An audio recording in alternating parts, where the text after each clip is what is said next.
New tonight, the Tri-City Collective held their monthly Real Talk event. The discussion this month was the Muscogee Creek Nation's Freedmen's history and the fight to gain citizenship for freedmen and their descendants. We brought you extensive coverage on the court cases and efforts surrounding those efforts. Fox 23's Ian Nickel joins us live in studio after going to the forum today. Ian, this issue has caught attention for the past several years.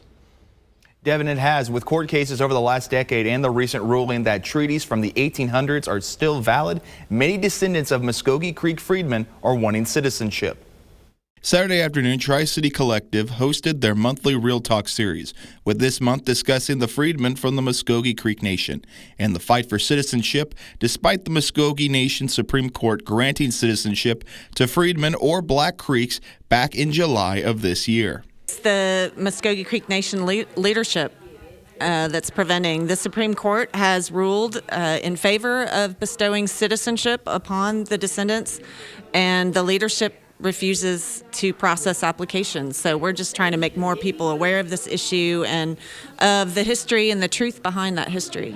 Eli Grayson, a Muscogee Nation member, tells me why he claims a promise was made to those freedmen and why it should be honored. Their ancestors were made a promise, and that promise extended to their descendants, and so to deny them. But on one side, we are, the Creek Nation want to talk about McGirt and all the rights of McGirt, which deals with Article 3 of the 1866 treaty, but ignore Article 2 that in the same treaty that deal with their enslaved Black people having rights. The panel discussed the importance of addressing the fight. And with these brand new events happening with the Supreme Court of the Creek Nation, I thought it was vital that we have a conversation with people who have been engaged with this fight for a long period of time, so they can give us an idea of how they see the developments of this fight for justice. And what fellow Muscogee Creek Nation members can do to help. If you agree that the truth needs to be honored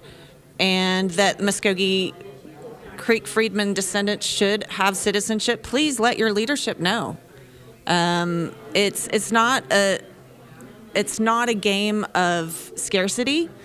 More people around the table is going to strengthen your nation, not weaken it. And today's full live stream will be available on this web story on fox23.com and the Fox 23 app. Live in the studio covering news that matters, I'm Ian Nickel, Fox 23 News. You can also find our coverage of the Muscogee Creek Nation Supreme Court decision to grant freedmen citizenship on the story on fox23.com.